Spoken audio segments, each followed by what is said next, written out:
Hello everyone, welcome back on my YouTube channel. Environmental science में हम जो topic discuss कर रहे हैं वो है एनवायरनमेंट प्रोटेक्शन एक्ट 1986। ठीक है, इस स्लाइड में हम जो टॉपिक डिस्कस करेंगे वो है scope and commencement of this act. ठीक है, so let's cover today's slide. The environment protection act 1986 extend to whole of India. It came into the force of 19 November. ध्यान रखिए, इस तरीके के टॉपिक्स या इस तरीके की जो ये डेट्स होती हैं ये आपको पता होना चाहिए। अगर हम बात कर रहे हैं एनवायरनमेंट प्रोटेक्शन एक्ट की, तो ये कब स्टार्ट किया हुआ? इसको कंस्टिट्यूट किया गया 1986 में और इसके बाद इसको अप्लाई किया गया 19 नवंबर को। ठीक है, section 2 of the environment protection act 1986 deal with the some of the information about the definition of the this act. ठीक है, तो सबसे पहले there is a need to understand what is environment. क्या होता है environment under the environment protection act? तो हर एक्ट में कुछ प्रेस्क्राइब डेफिनेशन दी गई हैं जो आपको पता होनी चाहिए। तो जैसे कि हम एनवायरनमेंट प्रोटेक्शन एक्ट की बात कर रहे हैं, so here you know what is environment. So environment word environment include water, air, land and also the interrelationship between their existence. ठीक है, environment में include किया गया है water को, air को, land को और उनका interrelation किस तरीके से वो exist करते हैं। ठीक है, it includes human beings and other living creatures. Environment में हम ह्यूमन बींग्स को भी इंक्लूड कर रहे हैं और बहुत सारे अदर लिविंग क्रिएचर्स को भी इंक्लूड कर रहे हैं, जैसे कि प्लांट्स हैं, माइक्रो ऑर्गेनिज्म है एंड द प्रॉपर्टी। ठीक है, तो इन सब चीज़ों को मिला के हमारा एनवायरनमेंट बनता है। ठीक है, चाहे मैं बात करूं वाटर, एयर, लैंड या फिर living creatures, human being, plants, ये सब हमारे एनवायरनमेंट का पार्ट होते हैं। एनवायरनमेंट पॉल्यूटेंट्स क्या होते हैं under the environment protection act? ठीक है, तो क्या मतलब होता है पॉल्यूटेंट्स का? पॉल्यूटेंट्स मीन्स एनी सब्सटेंस, चाहे वो सॉलिड की फॉर्म में हो, चाहे वो लिक्विड की फॉर्म में हो, चाहे वो गैस की फॉर्म में हो। ठीक है, ये सब क्या है? विच कंसिडरेशन इज इंजीरियस, जिसकी consideration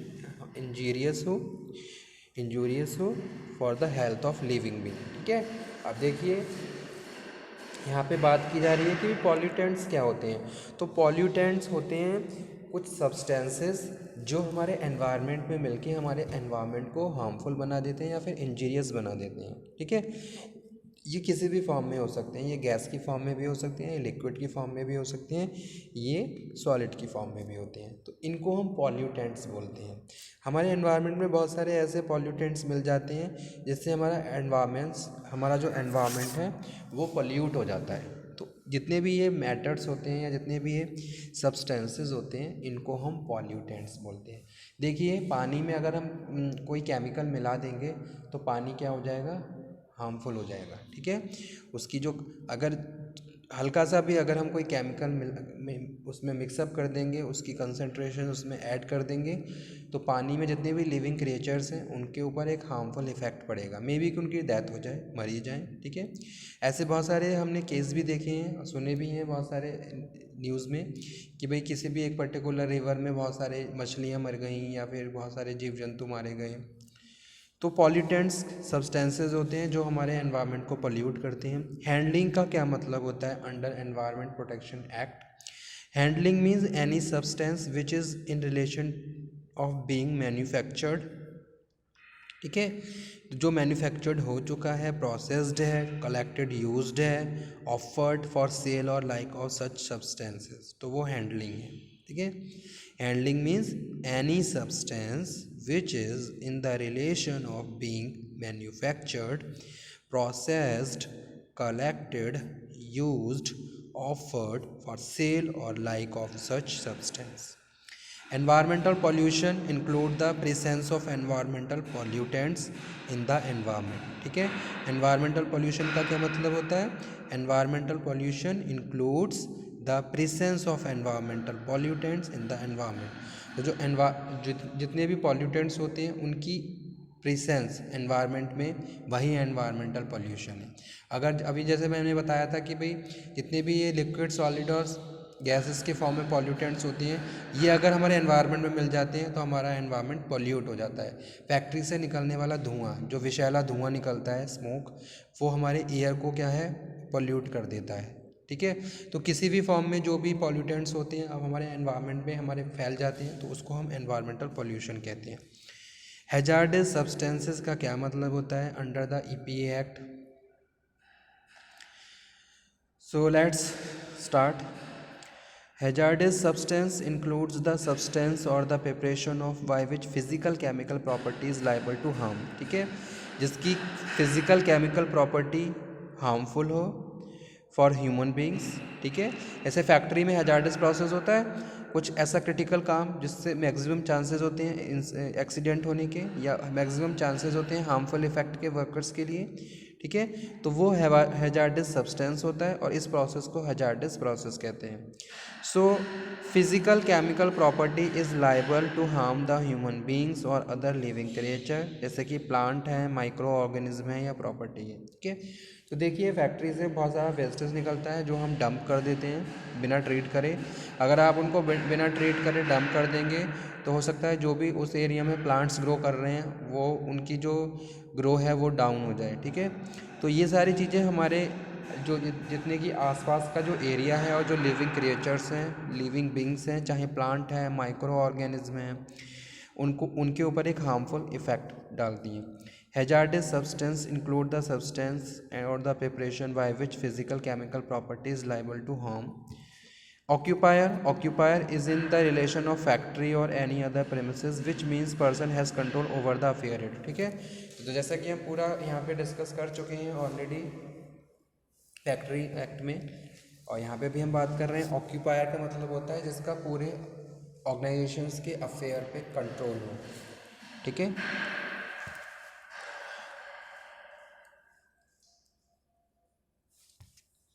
power of the central government for the measure to protect improve the environment. तो सेंट्रल गवर्नमेंट के पास क्या क्या पावर है ताकि एनवायरनमेंट को प्रॉपर मेजर किया जाए, प्रोटेक्ट इम्प्रूव किया जाए. So it is the power vested in the central government that they can take any reasonable and valid steps and measures for the purpose of protection and improvement of the quality of the environment. These measures are taken for the prevention, control and abatement of the environmental pollutions. ठीक है, तो central government ने भी बहुत सारे initiatives लिए ताकि environment को पॉल्यूट होने से बचाया जा सके, एनवायरनमेंट के प्रोटेक्शन के लिए, इम्प्रूवमेंट्स के लिए.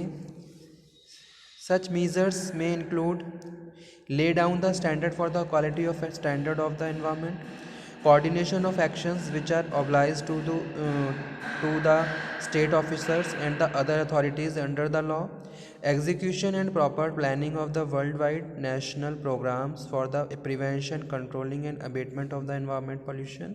ठीक है, तो बहुत सारे प्रोग्राम्स किए गए गवर्नमेंट्स के द्वारा.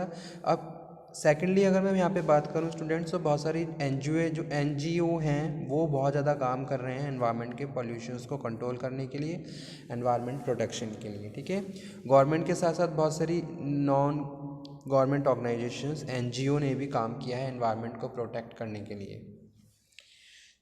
So central government also coordinate with the state government and provide such measures and initiatives and conducting number of the programs for the awareness of environment pollution and preservation and protection. ठीक है, तो आज के time में बहुत सारी international organisations हैं, they are making a proper plan and taking the decisions to protect the environment. So बहुत सारे प्लान बनाए गए हैं, बहुत सारी पॉलिसीज़ बनाई गई हैं and executing that policy in particular areas to prevention and controlling the environment pollution.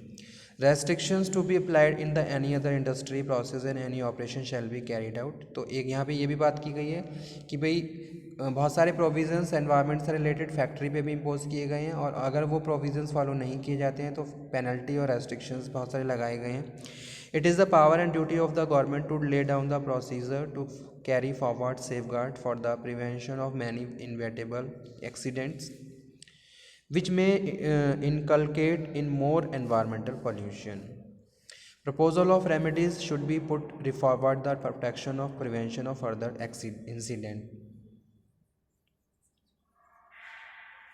ठीक है, duty and power to lay down the procedure and safeguard to the handle of hazardous substances. Hazardous process को कैसे proceed करना है उसके लिए बहुत सारे सेफ्टी मेजर्स. ठीक है, और उसको किस तरीके से हमें प्रॉपर ट्रीट करना है और ड्रेन करना है, ये सब रिस्पॉन्सिबिलिटी फैक्ट्री मैनेजर की होती है, ठीक है। And it is also part of the provisions, ये सब सारे हमारे जर्नल प्रोविजंस हैं फैक्ट्री एक्ट में जो अप्लाई किए गए हैं फैक्ट्रीज़ पे, कि भाई अगर आप कोई भी फैक्ट्री चला रहे हो तो आपको कोई भी ऐसा ऑपरेशन या कोई भी ऐसी प्रैक्टिस फॉलो नहीं करनी है जिसका हार्मफुल इफेक्ट आपके एनवायरनमेंट पे हो।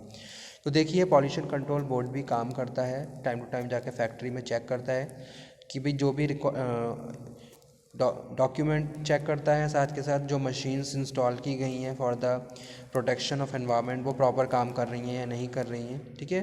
तो पॉल्यूशन कंट्रोल बोर्ड भी प्रॉपर काम कर रहा है। इसी तरीके से बहुत सारी ऑर्गेनाइजेशन जो एनवायरनमेंट के प्रोटेक्शन के लिए काम कर रही हैं। एग्जामिनेशन ऑफ मैन्युफैक्चरिंग प्रोसेस, जो भी मैन्युफैक्चर चल रहा है उसका एग्जामिनेशन किया जाता है कि भाई उसका कोई एडवर्स इफेक्ट तो नहीं पड़ रहा है एनवायरनमेंट पे। जो भी आप मटेरियल यूज़ कर रहे हो उसके सैंपल चेक किए जाते हैं, सब्सटेंसेस, जिससे मेजर चांसेस होते हैं एनवायरनमेंट को पॉल्यूट होने के, ठीक है। Power to inspect various premises, कभी भी किसी भी प्रेमिसेस को इंस्पेक्ट किया जा सकता है, इक्विपमेंट को चेक किया जा सकता है, सब्सटेंसेस के सैंपल लेके उनको टेस्ट करवाया जा सकता है। पावर टू डायरेक्ट अथॉरिटीज़, बहुत सारी अथॉरिटीज़ को अपॉइंट किया जाता है, ठीक है। तो state government appointed number of authorities who are performing their duties related to environment protection, to collect the disseminations of the respect of information related to the environmental pollution, preparation of manuals, बहुत सारे manuals बनाए गए, codes, guides which are considered suitable enough for the controlling environmental pollution. So okay student, thank you very much, thank you for today's slide. So आज की slide में हम लोगों ने डिस्कशन किया environment protection act, scope and commencement, ठीक है। सो environment को प्रोटेक्ट करने के लिए हमें खुद से भी बहुत सारे इनिशिएटिव्स लेने चाहिए, क्योंकि हम अपनी डे टू डे लाइफ में हम भी बहुत सारे ऐसे प्रैक्टिस को फॉलो करते हैं जिससे हमारा आसपास का एरिया पॉल्यूट हो जाता है, ठीक है। सबसे बड़ा वाटर पॉल्यूशन होता है, ठीक है। वाटर को पॉल्यूट होने से हमें रोकना चाहिए, क्योंकि कहीं बहुत सारे ऐसे एरिया हैं जहाँ पानी की बहुत ज़्यादा कमी है, और जैसे कि हम खुद भी जानते हैं ड्रिंकिंग वाटर इस percentage is very low on the earth. तो ऐसे में अगर हम खुद से इनिशिएटिव नहीं लेंगे तो हम अपने एनवायरनमेंट को पॉल्यूट नहीं करेंगे और अल्टीमेटली उसका एक एडवर्स इफेक्ट हमारी हेल्थ पे पड़ेगा, ठीक है। So okay, thank you very much, thank you.